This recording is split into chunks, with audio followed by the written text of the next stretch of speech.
My name is Abdullahi. My name is Zainab Ahmed. My name is Mahari Waldo.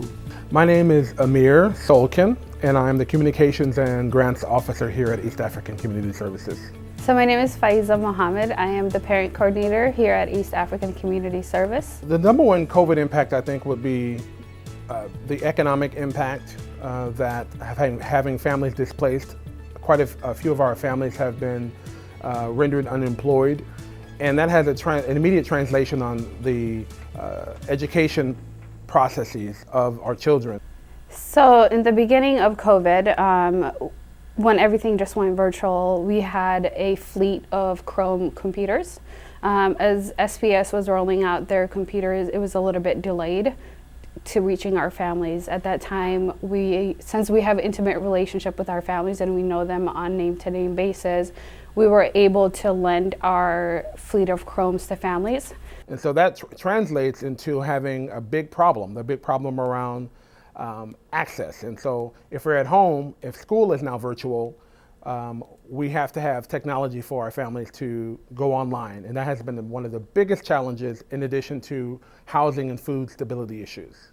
As a parent, it was the first time Abdullahi they got the Chromebook from Amazon, and it was very horrible thing. I'm not gonna lie. Every time he's in class, it freezes. I use my computer to do school and do homework. And when I'm done doing my homework and school, I give my computer to my sister, and she uses it. And then the next day just restarts. We are 4 people in the house, so my wife more even she need anything schedule about her work, her review. She need a computer. She don't have. Before she was using mine, but now she don't have. Can you put my schedule? She used to say every morning, and put it beside the go look on a wall, whatever in the job. If she miss it once, and then I have to find out from the computer. That's what we used to do. Now it's a lot of things we are not doing it because we don't have the computer. The time is computer time, technology high, and not going to be by head to remember everything. So the computer is so important to be to us. The teacher will send me email that Abdullahi didn't finish assignment, Abdullahi didn't do this, he wasn't attending class.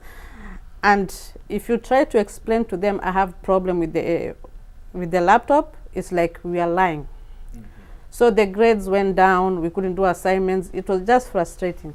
If I had no computer, I feel like my grades would go down, because I'd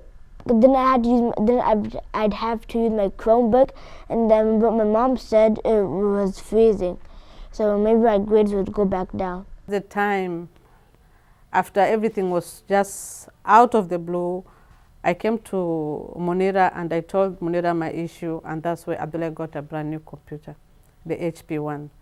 And I swear to God, everything, the assignment, the grades went up. And I don't know how I can thank East African for doing that to us.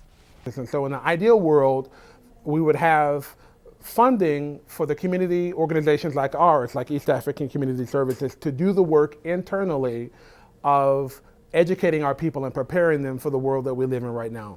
What these 200 computers have done for our families is gave them access to their online learning. It's given families access to the outside world as far as communication goes. Access to being able to schedule their appointments as needed. Majority of the stories that we've heard within our families is prior to receiving these computers, they had a flaky Chrome where their child, it was freezing up for their child. They didn't have the fastest access. And so oftentimes when the city creates programs, it creates programs for the dominant population, and oftentimes Black, Indigenous, and people of color and immigrant communities are not really well considered.